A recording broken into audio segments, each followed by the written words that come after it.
آج رات تم نے ہوشیار رہنا ہے، خیمہ گاہ کے ارد گرد سنتریوں کی نفری زیادہ ہوگی۔ مسلمان شاید فتح کے نشے میں شب خون مارنے آ جائیں، وہ آئیں تو ان میں سے کوئی زندہ نہ جائے۔ خیمہ گاہ کے باہر ہی انہیں گھیر کر ان کے جسموں کا قیمہ بنا دو۔ میں سقاطیہ کی طرف سے آنے والے راستوں پر گھات کا انتظام کر رہا ہوں۔ جالینوس نے اپنے دستوں کو گرما بھڑکا کر بیدار کر دیا اور سقاطیہ کے بگوڑوں کو مجرموں کی طرح الگ کھڑا کر دیا کہ وہ کسی کے ساتھ بات بھی نہ کر سکیں۔ ابو عبید کا لشکر سقاطیہ سے چل پڑا۔ اب مجاہدین کی تعداد 9000 سے کچھ کم تھی۔ کچھ شہید ہوئے، بہت سے زخمی ہوئے اور چند سو مجاہدین کو پیچھے چھوڑ دیا گیا تھا۔ مجاہدین کے جسم تھکن سے چور تھے۔ ایک روز پہلے انہوں نے کوچ کیا تھا۔ رات بیدار رہے اور اگلے دن بڑے ہی گھمسان کی لڑائی لڑی اور اس کے فوراً بعد بار سما کی طرف پیش قدمی کا حکم مل گیا۔ گھوڑے بھی تھکے ہوئے تھے۔ ابو عبید نے گھڑ سوار مجاہدین سے کہا تھا کہ وہ راستے میں پیادوں کو گھوڑے دیتے رہیں تاکہ انہیں سارا سفر پیدل نہ طے کرنا پڑے۔ بہت سے پیادہ مجاہدین کو فارسیوں کے گھوڑے مل گئے تھے۔ جالینوس نے رات بھر اپنے دستوں کو بیدار رکھا تھا اور اس نے خیمہ گاہ سے کچھ دور ایک ایسے علاقے میں جہاں مٹی کے ٹیلے اور وسیع کھنڈر تھے 2 جگہوں پر گھات لگا دی۔ رات گزر گئی، کچھ بھی نہ ہوا۔ مجاہدین تازہ دم ہوتے تو ان کی رفتار تیز ہوتی۔ ابو عبید کے ساتھ مثنہ بن حارثہ اور سلید بن قیس جیسے منجے ہوئے سالار تھے۔ ان کے مشورے ابو عبید کے لیے بڑے ہی کارآمد تھے۔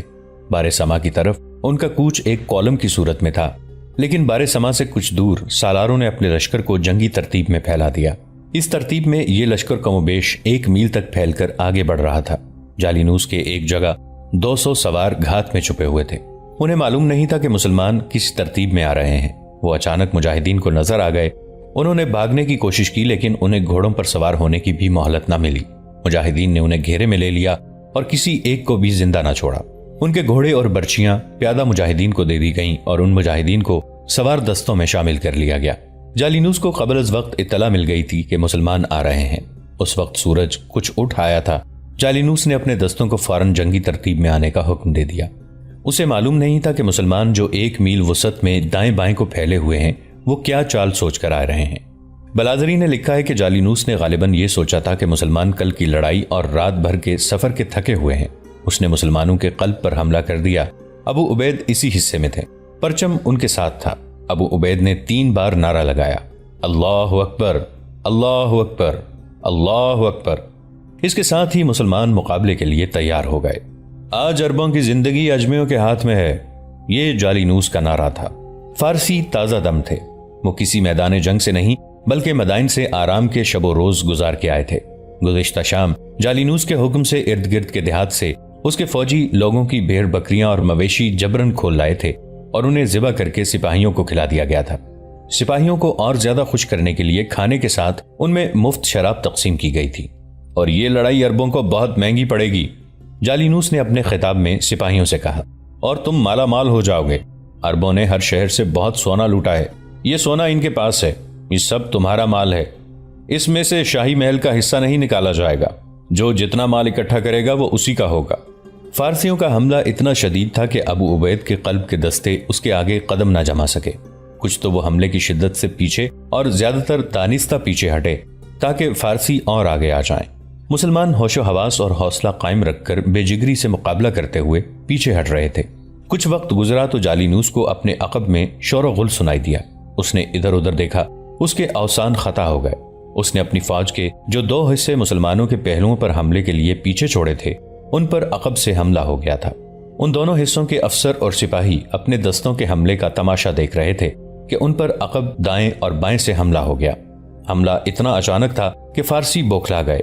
انہیں یہ تو پتہ ہی نہ چلا کہ حملہ آوروں کی تعداد ان سے بہت کم ہے، وہ ان کی تعداد بہت زیادہ سمجھ رہے تھے۔ انہوں نے مدائن میں مسلمانوں کی فتوحات اور اپنی فوج کی ہر جگہ شکست کی خبریں بھی سنی تھیں اور یہ بھی سنا تھا کہ مسلمان وحشی اور خونخوار ہیں جو اپنی جانوں کی پرواہ ہی نہیں کرتے۔ تاریخ نویس ابن خلقان نے لکھا ہے کہ خود جالینوس بوکھلا گیا۔ اس کے لیے یہ حملہ متوقع تو تھا، اسے معلوم تھا کہ مسلمان کے پہلوؤں کے دستے بھی ہیں، لیکن اسے یہ توقع نہیں تھی کہ تھکے ماندے مسلمان اتنی جلدی حملہ کر دیں گے۔ اس نے لڑائی کا اپنا جو پلان بنایا تھا وہ ناکام ہو گیا۔ اس کے پیچھے والے دستے عقبی حملے کے دباؤ سے آگے آ گئے اور اپنے ان دستوں میں چلے گئے جنہوں نے مسلمانوں کے قلب پر حملہ کیا تھا۔ اس طرح جالینوس کی ترتیب اور تنظیم گڑمڑ ہو گئی تھی۔ فارسی سوار اپنے گھوڑوں تلے اپنے ہی پیادوں کو کچل رہے تھے۔ فارسی تعداد میں زیادہ تھے، مسلمان کم تعداد کی وجہ سے انہیں پوری طرح گھیرے میں نہ لے سکے۔ فارسی لڑائی سے نکل نکل کر بھاگنے لگے۔ اتنے میں جالینوس کا پرچم غائب ہو گیا۔ مجاہدین نے نعرے لگانے شروع کر دیے، ان کا پرچم گر گیا ہے۔ فارسیوں میں بھگدڑ مچ گئی۔ مجاہدین نے انہیں چن چن کر مارا۔ جالینوس نے مدائن جا کر دم لیا۔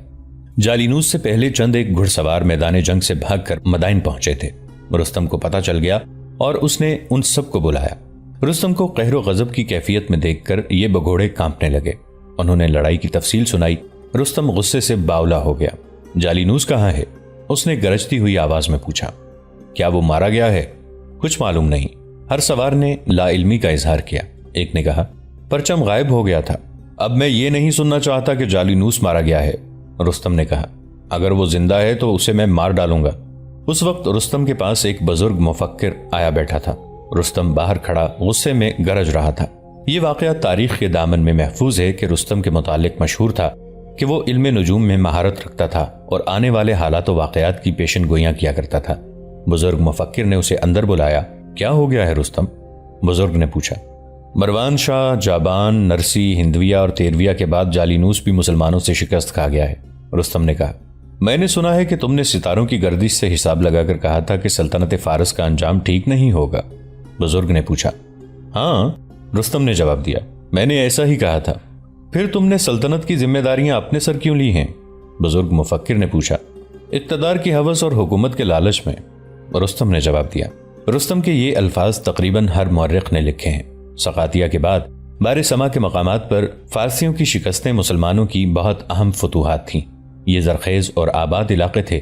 بار سما دولت اور طاقت والے جاگیرداروں اور رئیسوں کی بستی تھی۔ وہ ایک اشارے پر اپنی فوج تیار کر سکتے تھے۔ سورج غروب ہو رہا تھا جب 3-4 شہری مجاہدین کے پاس آئے۔ وہ ڈرے ڈرے لگتے تھے۔ انہوں نے مجاہدین سے کہا کہ وہ سپہ سالار سے ملنا چاہتے ہیں۔ مجاہدین نے ملاقات کی وجہ پوچھی جو انہوں نے نہ بتائی، صرف یہ کہا کہ وہ فریاد لے کر آئے ہیں۔ ابو عبید کو اطلاع دی گئی، انہیں فوراً بلا لیا گیا۔ فارس کے بگھوڑے فوجی شکست کھا کر ہمارے گھروں میں گھس آئے ہیں، ان میں سے ایک نے کہا۔ وہ ارد گرد کے دیہات میں پھیل گئے ہیں۔ پہلے انہوں نے ہماری بھیڑ اور بکریاں اور ہمارے مویشی ہم سے چھینے اور کھا گئے۔ اب وہ ہمارے گھروں میں آ گئے ہیں۔ پہلے انہوں نے کہا کہ کھانا تیار کرو اور کھانے کے ساتھ شراب ضرور ہو۔ ان کا یہ حکم مانا تو انہوں نے ہماری عورتوں پر دست درازی شروع کر دی۔ کسی بھی بستی میں جا کر دیکھیں، کسی کے گھر کی عزت محفوظ نہیں رہی۔ اور یہاں کے جاگیردار جو بادشاہ کے درباری ہیں ہمیں مجبور کر رہے ہیں کہ ہم ان فوجیوں کو اپنی جوان عورتیں پیش کریں۔ ایک اور فریادی بولا، خدا کی قسم یہاں کے لوگوں کی عزت ہماری عزت ہے۔ ابو عبیدہ نے بھڑک کر کہا، جہاں اسلام کا سایہ پہنچ گیا ہے وہاں کے نیک و بد کے ذمہ دار مسلمان ہیں۔ ہم کچھ دینے آئے ہیں، لینے نہیں آئے۔ اگر ہم ایسے ہوتے تو تمہارے بگھوڑوں سے پہلے ہم تمہارے گھر میں پہنچتے اور یہی کچھ کرتے جو تمہارے اپنے فوجی کر رہے ہیں۔ تم جاؤ، ہم آتے ہیں۔ ہم آپ کو 2 رئیسوں کے نام بتا دیتے ہیں، ایک فریادی نے کہا۔ ایک فروخ سعد ہے جسے میں جانتا ہوں، اور دوسرے کا نام فراونداد ہے۔ وہ یہاں سے کچھ دور ایک بستی زوابی میں رہتا ہے۔ یہ دونوں شاہی خاندان کے پالتو خوشامدی ہیں۔ ابو عبیدہ نے مثنہ بن حارثہ اور سلمان بن قیس کو بلایا۔ میں یہیں رہوں گا، ابو عبید نے دونوں سالاروں سے کہا۔ مال غنیمت کی تقسیم اور دوسرے کام میں خود کر لوں گا۔ تم دونوں اپنے ساتھ جتنی جتنی نفری لے جانا چاہتے ہو لو، اور دور دور تک کی بستیوں کو فارسی بگھوڑوں سے صاف کر دو۔ ابو عبید نے انہیں بتایا کہ اس علاقے کے ان آدمیوں نے کیا فریاد کی ہے۔ پھر کہا، ان لوگوں کو اعمال اور افعال سے بتاؤ کہ تکریم انسانیت اسلام کے بنیادی اصولوں میں سے ہے۔ یہ لوگ خود توحید اور رسالت کو مان لیں گے۔ مثنہ بن حارثہ نے بار سما کی بستی کو گھیرے میں لے لیا اور چاروں اطراف سے اعلان کرایا کہ فارس کے فوجی باہر نکل آئیں، اور جو فوجی چھپا ہوا ملے گا اسے وہیں قتل کر دیا جائے گا۔ اعلان میں یہ بھی کہا گیا کہ فوجیوں نے جو چیزیں لوگوں کے گھروں سے اٹھائی ہیں وہ انہی گھروں کو واپس کر دیں۔ اعلان میں یہ بھی کہا گیا کہ جس گھر میں کوئی فوجی موجود ہے اس گھر کا بڑا آدمی آ کر ہمیں بتائے۔ اعلان ہوتے ہی چند ایک فوجی باہر آ گئے۔ ان کے پیچھے ایک ادھیڑ عمر آدمی دوڑتا آیا اور ایک فوجی کی پیٹھ پر ہاتھ رکھا۔ اس شخص نے میری کماری بیٹی کی عزت لوٹ لی ہے۔ اس آدمی نے مثنہ کے آگے فریاد کی، اور یہ ہمیں قتل کی دھمکیاں دیتا رہا ہے۔ مثنہ کے حکم سے اس فوجی کو الگ کھڑا کر دیا گیا۔ کچھ دیر بعد 2-4 اور فوجی باہر آ گئے۔ ان میں سے بھی ایک نے عورت کی آبرو ریزی کی تھی، اسے بھی الگ کھڑا کر دیا گیا۔ ان کے بعد بار سما کا جاگیردار فرخ باہر آیا اور مثنہ بن حارثہ سے ملا اور اپنا تعارف کرایا۔ میں آپ سے درخواست کرتا ہوں کہ ان فوجیوں کو معاف کر دیں، فرخ نے کہا، اور انہیں مدائن جانے دیں۔ کیا تم عربوں کو جاہل سمجھتے ہو؟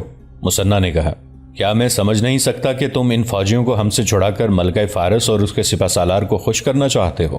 اور تم ابھی تک اپنے آپ کو ملکہ فارس کی رعایا سمجھ رہے ہو؟ یہ علاقہ اب فارس کی سلطنت سے نکل گیا ہے۔ اگر تم مجرموں کی حمایت کرو گے تو قتل کر دیے جاؤ گے۔ یہ بزدل بگھوڑے ان بے گناہ لوگوں کے مال و متاع اور ان کی عزتیں لوٹ رہے ہیں اور تم ان کی پشت پناہی کر رہے ہو۔ یہ میری بھول تھی معزز سالار، فرخ نے مسنا کے تیور دیکھ کر کہا۔ مجھے معلوم ہے کہ یہ علاقہ اب آپ کی بادشاہی میں آ گیا ہے۔ ہماری بادشاہی میں نہیں، مسنا نے کہا، اللہ کی بادشاہی میں، اور اللہ کی بادشاہی میں کوئی انسان کسی انسان پر ظلم نہیں کر سکتا۔ ہم انسانوں کو ان کے حقوق اور عدل و انصاف دینے آئے ہیں۔ مجھے بتایا گیا ہے کہ تم اس علاقے کے بادشاہ بنے ہوئے ہو۔ جاؤ اور تمام فوجیوں کو باہر لے کر آؤ اور انہیں کہو کہ لوگوں کے گھروں سے لوٹا ہوا مال ساتھ لے آؤ۔ فرخ دوڑا گیا اور کچھ ہی دیر بعد جالینوس کے دستوں کے فوجی، جن میں چند ایک عہدیدار بھی تھے، باہر آ گئے۔ انہوں نے جو اشیاء لوگوں کے گھروں سے اٹھائی تھیں وہ مسنا کے آگے زمین پر پھینک دیں۔ بستی کے لوگوں کو بلایا گیا کہ وہ اپنی اشیاء شناخت کر کے لے جائیں۔ پھر بستی کے لوگوں سے کہا گیا کہ وہ ان فوجیوں کو پہچانیں جنہوں نے ان کی عزتیں لوٹی ہیں۔ لوگوں نے کم و بیش 20 فوجیوں کو آگے کر کے کہا کہ انہوں نے ان کے گھروں میں منمانیاں کی تھیں۔ مسنا نے ان میں سے ایک کو دھکیل کر آگے کیا اور گھٹنوں کے بل بٹھا کر اس کی گردن جھکا دی۔ اس کے ہاتھوں ستائی ہوئی عورت کو آگے لایا جائے، مسنا نے بستی کے لوگوں کے ہجوم سے کہا۔ ذرا وقفے سے ایک نوخیز لڑکی اپنے باپ کے ساتھ آ گئی۔ مسنا نے اپنی تلوار نیام سے کھینچ کر لڑکی کو دی اور اسے کہا کہ اس شخص کی گردن اڑا کر اپنی بے عزتی کا انتقام لے۔ لڑکی کی عمر بمشکل 16 برس تھی۔ اس نے تلوار اس فوجی کی گردن پر رکھی اور دونوں ہاتھوں سے اوپر اٹھائی۔ کچھ دیر تلوار اوپر ہی اٹھی رہی اور لڑکی کے ہاتھ کانپنے لگے۔ آخر لڑکی نے تلوار نیچے کر کے مسنا کی طرف بڑھا دی اور وہ رونے لگی۔ ایک مجاہد دوڑ کر آگے آیا۔ وہ 20-22 برس عمر کا خوبرو جوان تھا جو صہیب ثقفی کے نام سے مشہور ہو گیا تھا۔ اس کی شہرت غیر معمولی شجاعت کی بدولت تھی۔ اس کا پورا نام صہیب ابن القدر تھا۔ وہ ابو عبید کے قبیلے ثقیف میں سے تھا۔ میں اس لڑکی کا انتقام لوں گا، اس نے پرجوش آواز میں کہا، اور اپنی تلوار کے ایک ہی وار سے اس نے اس فارسی کا سر اس کے جسم سے الگ کر دیا۔ اس نے لڑکی کے سر پر ہاتھ رکھ کر کہا، ہم تمہاری عزت کے محافظ ہیں۔ صہیب ثقفی جس تیزی سے آیا تھا اسی تیزی سے واپس جا کر اپنی جگہ چلا گیا، لیکن لڑکی اسے وہیں کھڑی حیرت زدہ نظروں سے دیکھتی رہی۔ مسنا بن حارثہ کے حکم سے باقی آدمیوں کو بھی اسی طرح سزائے موت دی گئی۔ کسی کو مظلوم عورت نے اپنے ہاتھوں قتل کیا اور کسی کا سر کسی مجاہد نے تن سے جدا کیا۔ بستی میں سے دوسرے جو فوجی برآمد ہوئے انہیں جنگی قیدی بنا لیا گیا۔ میں آپ کی اطاعت قبول کرتا ہوں، فرخ نے کہا۔ ادھر ایک اور بستی زوابی میں بھی یہی منظر بنا ہوا تھا۔ وہاں دوسرے سالار سلیط بن قیس گئے۔ فرخ جیسا ایک جاگیردار تھا جس کا نام فراونداد تھا۔ وہ فرخ سے زیادہ طاقتور تھا۔ اس نے مزاحمت کی بھی کوشش کی تھی، لیکن بستی کے لوگوں نے اس کا ساتھ نہیں دیا تھا۔ اسے پکڑ کر سلیط رضی اللہ عنہ کے سامنے کھڑا کیا گیا۔ کیا تم نے اپنے بہادر اور شیر دل سالاروں کا انجام نہیں سنا؟ سلیط رضی اللہ عنہ نے اسے کہا۔ کیا جالینوس سے بڑھ کر کوئی اور بہادر سالار تمہاری فوج میں تھا؟ کہاں ہے تمہارا جالینوس؟ اس نے ہم سے ایسی شکست کھائی ہے کہ بھاگتا نظر نہیں آیا۔ کیا تم جالینوس سے زیادہ بہادر ہو؟ میری بستی کے لوگوں نے مجھے دھوکہ دیا ہے، اس فارسی جاگیردار نے کہا۔ اگر یہ میرا ساتھ دیتے تو میں مقابلہ کرتا۔ اب تمہارا ساتھ کوئی نہیں دے گا، بستی کے ایک آدمی نے بلند آواز سے کہا۔ تمہاری بادشاہی ختم ہو گئی ہے۔ اس ایک آواز کے ساتھ ہی بستی کے لوگوں نے شور و غل بپا کر دیا۔ پتہ چلا کہ جالینوس کے بگھوڑے فوجیوں کو اس نے اپنی بستی میں پناہ دی تھی اور لوگوں کو حکم دیا تھا کہ ان فوجیوں کو تقسیم کر کے اپنے گھروں میں رکھیں۔ یہاں بھی فوجیوں نے ہوس کاری کے مظاہرے کیے اور لوگوں کو بہت پریشان کیا۔ سلیط رضی اللہ عنہ بن قیس نے 17-18 فوجیوں کے سر تن سے جدا کر دیے اور باقی سب کو جنگی قیدی بنا لیا۔ فراونداد نے اطاعت قبول کر لی۔ مسنا بن حارثہ اور سلیط رضی اللہ عنہ بن قیس مختلف سمتوں کو دور دور تک چلے گئے اور فارس کے چھپے ہوئے فوجیوں کو پکڑ لائے۔ میدان جنگ سے بھاگے ہوئے یہ فوجی اس ڈر سے مدائن نہیں جاتے تھے کہ ان کا کمانڈر ان چیف رستم انہیں سزا دے گا۔ محمد حسنین ہیکل اپنی کتاب فاروق اعظم میں ایک واقعہ لکھتا ہے۔ اس وسیع و عریض علاقے کے جاگیرداروں اور رئیسوں کو یقین ہو گیا کہ ان کے علاقے سلطنت فارس سے نکل کر مسلمانوں کے قبضے میں آ گئے ہیں، اور انہوں نے یہ بھی دیکھ لیا کہ مسلمان خوشامد پسند نہیں اور یہ بادشاہ بھی نہیں، اور یہ عزتیں لوٹنے کی بجائے عزتوں کی حفاظت کرتے ہیں۔ یہ لوگ اتنے متاثر ہوئے کہ انہوں نے ابو عبید اور اس کے سالاروں کو اپنے ہر طرح کے تعاون کا یقین دلایا۔ محمد حسنین ہیکل مستند مورخوں کے حوالے سے لکھتا ہے کہ ابو عبید اپنے سالاروں کے ساتھ بار سما میں تھا کہ ایک روز فرخ اور فراونداد ان کے لیے نہایت مرغن اور پرتکلف کھانا لائے، جس میں انواع و اقسام کے کھانے تھے۔ یہ ان کی عقیدت مندی کا اظہار تھا۔ دوستو، آج کے لیے اتنا ہی۔ اسی کہانی کی اگلی قسط کے ساتھ بہت جلد حاضر ہوں گے۔ نیچے کامنٹ سیکشن میں اپنی رائے کا اظہار ضرور کیجیے گا۔ ہمارے اس چینل کو سبسکرائب کر کے نیچے موجود بیل آئیکن کو بھی ضرور کلک کیجیے گا۔ اگلی ملاقات تک کے لیے ہمارا اور آپ کا اللہ نگہبان۔